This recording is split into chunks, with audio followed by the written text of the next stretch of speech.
Hello guys, so ito yung may recommend ko na kung ano na setup para sa mga gitarista natin diyan, no. So halimbawa ito may effects ka. So kaya sa akin yung gamit ko ay itong bagong kuan ngayon, yung M-Wave MK300, no. So M-Wave MK300 na kuan na guitar effects. So kung kailangan mo ng kuan, kung gusto mo ng mas medyo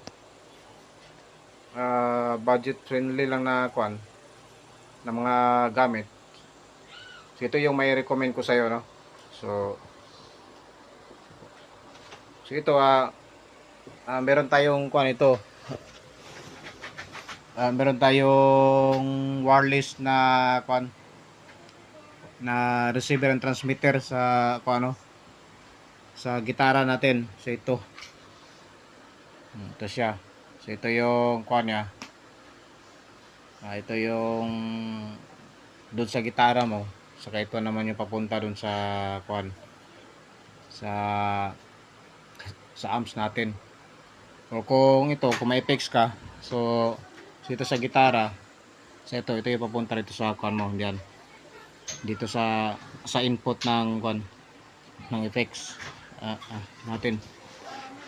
So may recommend niya ako na kuan na wireless in-ear monitor. So ito alikato din siya na kuan, real time to guys. Ito real time siya, ano. So maganda talaga yung kuan to, yung quality nito. Recommended ko to. So ito yung model niya na kuan MS1. So likato, ito yung receiver niya. So ito din yung transmitter niya, ano.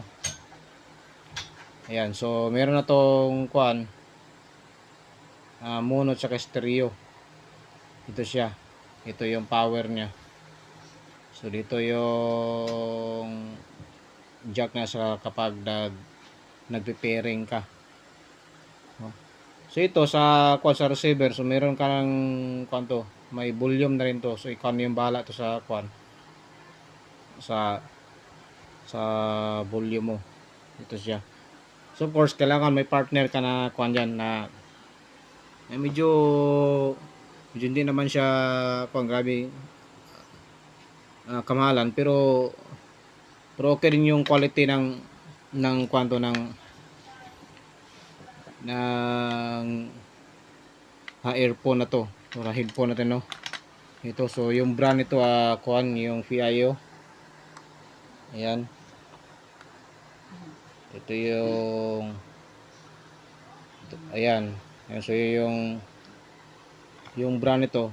So recommended ko rin to guys sa kuan. Talagang masarap pakinggan sa kwanto sa tainga. So of course meron din tayong kuan audio interface, ano, para makapag connect tayo ng magandang signal dun sa kuan galing sa mixer natin or kaya sa gitara natin. At saka sa kuan kapag nagtutok back tayo sa